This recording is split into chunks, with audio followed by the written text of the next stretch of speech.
Hi hello welcome back to our channel.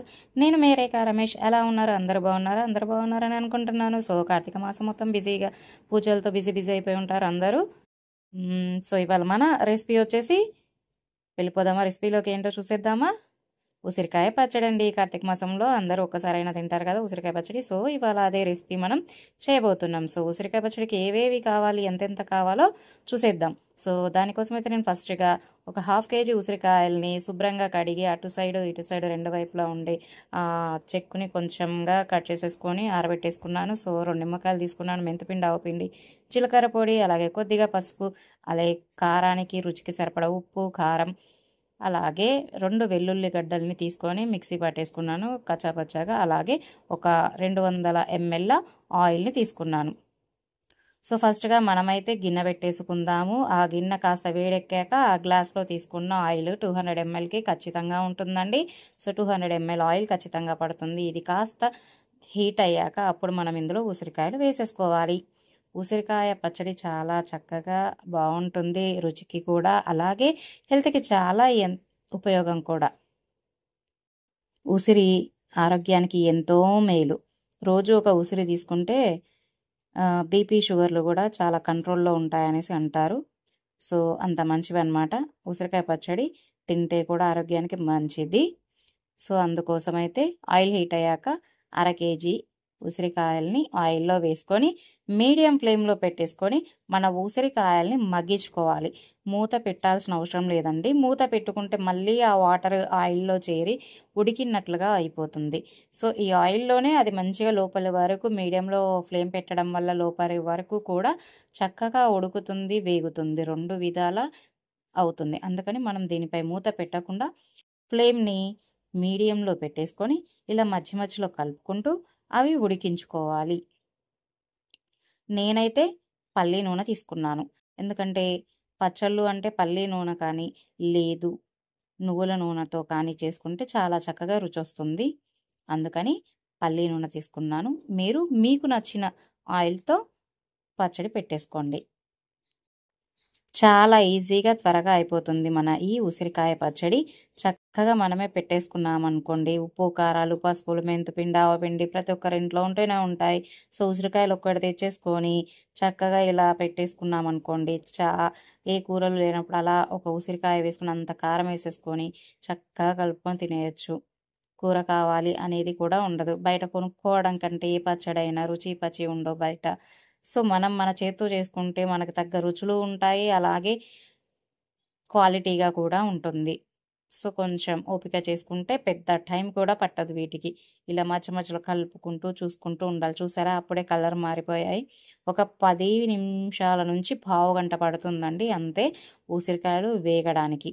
Medium ఫ్లేమ్లో పెడితే ఏంటంటే లోపలి వరకు గింజ లోపలి వరకు కూడా వేగుతాయి. మేమైతే కాస్త పెద్ద సైజు ఉసిరికాయలతోనే పచ్చడి పెట్టుకుంటాం. చిన్నవి ఏంటంటే కాస్త ఫ్రై అయ్యేసరికి గట్టిగా అవుతాయి. సో ఇలా అయితే పిల్లలు కూడా తింటారు. మా వారు కూడా ఇదైతే చక్కగా తినేస్తారు. అందుకనేసి ఈ సైజు ఉసిరికాయలే పెట్టేసుకుంటాం పచ్చడి. సో కార్తీక మాసం అక్టోబర్, నవంబర్, డిసెంబర్ నెలలో మాత్రమే మనకి ఎక్కువగా ఉసిరికాయలు దొరుకుతాయి. సో మనకి సంవత్సరానికి సరిపడా ఉసిరికాయ పచ్చడి ఇప్పుడే నిల్వ పెట్టుకోవచ్చు. జీలకర్ర పొడి కొద్దిగా వేసుకుంటున్నాను. ఎందుకంటే 1/2 kg ఉసిరికాయలతోనే పచ్చడి పెడుతున్నాను. ఇది ఎక్కువ రోజులు మేము ఉంచాం, తినేస్తాం కనుక 3 monthsలో. సో నల్లగా కాదు జీలకర్ర పొడి వేసుకుంటే. ఎక్కువ క్వాంటిటీ పెట్టుకొని 1 year దాకా ఉంచుకుంటే మాత్రం జీలకర్ర వేసుకోకూడదు. ఎందుకంటే జీలకర్ర వల్ల నల్లగా అవుతుంది పచ్చడి. చూసారుగా ఉసిరికాయ ఉడికిపోయింది చక్కగా. ఇంకో 5 నిమిషాలు అలా ఉడికించేసుకొని స్టవ్ ఆఫ్ చేసేసుకుంటే సరిపోతుంది. ఇప్పుడు ఈ చేసే పద్ధతి ప్రాసెస్ ఏదైతే ఉందో ఈ ప్రాసెస్లో చేసుకుంటే 1 year అయినా సరే బయట పెట్టుకుంటే చెక్కు చెదరదు కొద్దిగా కూడా పచ్చడి. అంత కమ్మగా ఉంటుంది, అంత చక్కగా ఉంటుంది, నిలువ ఉంటుంది. ఫ్రీజర్లో మేము పచ్చళ్ళు అసలు పెట్టం. సంవత్సరమైనా బయట ఉండాల్సిందే. సేమ్ ప్రాసెస్లో కొలతల ప్రకారం 1 yearకి సరిపడా కూడా పెట్టుకోవచ్చు. సో ఇప్పుడు నేను పెట్టే క్వాంటిటీకి కొలతలన్నీ కూడా డిస్క్రిప్షన్ బాక్స్లో పెడతాను. సో కొలతల ప్రకారం అక్కడ చూసేసుకొని చేసుకోండి. చక్కగా ఇదే పద్ధతిలో వస్తుంది. చాలా బాగుంటుంది, రుచి చక్కగా నిలువ ఉంటుంది. సో ఉసిరికాయ పచ్చడి వద్దు అనే వాళ్ళు కూడా ఉండరు. చక్కగా వేడి వేడి అన్నంలో వేసుకొని తింటే ఎంత బాగుంటుందో. సో ఇలా మధ్య మధ్యలో చక్కగా కలుపుకుంటూ మంచి కలర్ వచ్చే వరకు, అలానే బాగా డీప్ ఫ్రై అయిపోయి నల్లగా కలర్ లేదా ఎర్రగా కలర్ వచ్చేంత వరకు అయితే ఉసిరికాయల్ని వేయించుకోవాల్సిన అవసరం ఉండదు. చాలు ఈ స్టేజ్లో ఏదైనా సరే 3 వంతులు వేయించుకుంటే చాలండి. బాగా ఎర్రగా మెరూన్ కలర్లో వచ్చేంత అవసరం లేదు, చాలు ఇంకా. సో స్టవ్ ఆఫ్ చేసేస్తే కాస్త మొత్తం చల్లబడ్డాక 70% చల్లగా అయిపోయాక అప్పుడు మనం కారం, ఉప్పు, పసుపు, అలాగే వెల్లుల్లి, ధనియా, జీరా, మెంతుపిండ్లు అన్నీ వేసుకొని చక్కగా కలుపుకోవాలి. సో వెల్లుల్లి మాత్రం 2 పెద్ద గడ్డలు తీసుకొని పొట్టు తీసి చక్కగా కచ్చా పచ్చాగా గ్రైండ్ చేసుకున్నాను, పేస్ట్ లాగా కాకుండా. ఎందుకంటే మధ్య మధ్యలో వెల్లుల్లి తగిలినా పర్లేదు, చక్కగా తినచ్చు. పచ్చళ్ళలో నాని ఎల్లిపాయ చాలా బాగుంటుంది. సో ఉప్పు ఏమో గల్లుప్పు, దానిని మిక్సీ పట్టేసుకున్నాను. చూసారు కదా, ఎక్కువగా కనిపిస్తున్నది ఆవిరి పెట్టింది వచ్చేసి ఆవు పిండి, పసుపు, జీలకర్ర, మెంతిపిండి. సో వీటన్నిటిని కూడా ఇందులో వేసేస్తున్నాను. ఇవన్నిటిని కూడా చక్కగా కలిపేసుకొని పూర్తిగా కంప్లీట్గా చల్లబడ్డాక ఈ 2 నిమ్మకాయలని పిండేసుకుంటే సరిపోతుంది. అయితే నిమ్మకాయలు పిండుకోవాలా వద్దా అనేది మన ఇష్టంపై ఆధారపడి ఉంటుంది.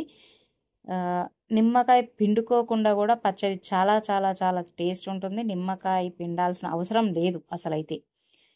పులుపు కావాలి అనుకుంటే మాత్రమే ఆ నిమ్మకాయలు పిండుకోవాలి. పులుపు వద్దు మేము తినమనుకున్న వాళ్ళకి చక్కగా అసలు నిమ్మకాయ లేకుండానే తినండి, చాలా బాగుంటుంది. ఈ నిమ్మకాయ కూడా మేము కూడా ఈ మధ్య కాలంలోనే పిండుతున్నాం తప్ప ఇంతకు ముందు అయితే పిండేవాళ్ళం కాదు, ఇలానే వదిలేసేవాళ్ళం ఇంకంతే. సో నిమ్మకాయ అనేది మీ ఆప్షన్. చింతపండు ఉడికించుకొని కూడా చేస్తారు, కానీ చింతపండు కంటే పులుపు కావాలనుకుంటే నిమ్మకాయ పిండుకోండి, ఆరోగ్యానికి కూడా మేలు, చక్కగా ఉంటుంది. చింతపండు అవాయిడ్ చేసి నిమ్మకాయలు పిండుకోండి. కావాలంటే, వద్దు అనుకుంటే ఇలానే ఉంచేసుకోండి. సో ఇది కంప్లీట్ చల్లగయ్యాకే నిమ్మకాయలు పిండుకోవాలి, అది మాత్రం మర్చిపోకండి. సో చల్లగయ్యాక పిండుదాం పక్కకు పెట్టేసి. సో ఇప్పుడు బాగా పూర్తిగా చల్లగా అయిపోయింది, ఎందుకంటే పచ్చడి పెట్టి 3 అవర్స్ దాటింది.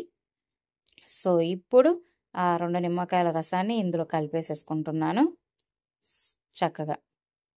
చూసారు కదా పచ్చడి. ఆయిల్ అనేది ఒక 3 రోజుల తర్వాత చక్కగా పేరుకుంటుంది. ఆయిల్ కూడా సరిపోతుంది, ఎక్కువ అవసరం లేదు, పల్లి నూనె కనుక చాలు. సో పచ్చడి అంతా చిన్నపాటి జాడీలోకి గాలి చొరబడకుండా అందులో వేసేసుకొని చక్కగా మూత పెట్టి పైన ఒక క్లాత్ కట్టేసుకుంటే పక్కకి పెట్టేసి 3 రోజుల తర్వాత చూసుకుంటే చక్కగా ఉంటుంది. సో ఇక పచ్చడి ఎన్ని జాడీలు పెట్టినా ఎంత పెట్టుకున్నా మనకేంటంటే అందులో గిన్నెలో ఆ పచ్చడి ఏ గిన్నెలో అయితే పెట్టామో ఆ గిన్నెలో లాస్ట్కి అంత అన్నం కలుపుకొని తినంది మాత్రం మనకి మనశ్శాంతిగా ఉండదు.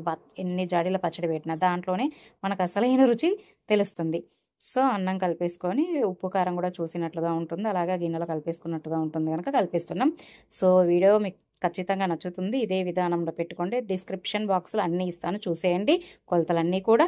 సో వీడియో కనుక నచ్చినట్లయితే లైక్ చేయండి, షేర్ చేయండి, కమెంట్ చేయండి, సబ్స్క్రైబ్ చేయడం మర్చిపోకండి, గంట కొట్టడం మర్చిపోకండి. సో మరిన్ని వీడియోస్ కోసం చూస్తూనే ఉండండి మీ రేఖా రమేష్ వైబ్స్ ఛానల్ని. సో ప్లీజ్ సపోర్ట్ చేయండి ఛానల్ని. తప్పకుండా ప్రతి వీడియోని చూడండి, లైక్ చేయండి, షేర్ చేయండి, కమెంట్ చేయండి, సబ్స్క్రైబ్ చేస్తూ ఉండండి. చాలా చాలా చక్కగా సింపుల్ పద్ధతిలో అందరూ చేసుకునే విధంగానే నా వీడియోస్ ఉంటాయి. సో మర్చిపోకండి, ఈ ముద్ద మీకోసమే, మొదటి ముద్ద. సబ్స్క్రైబ్.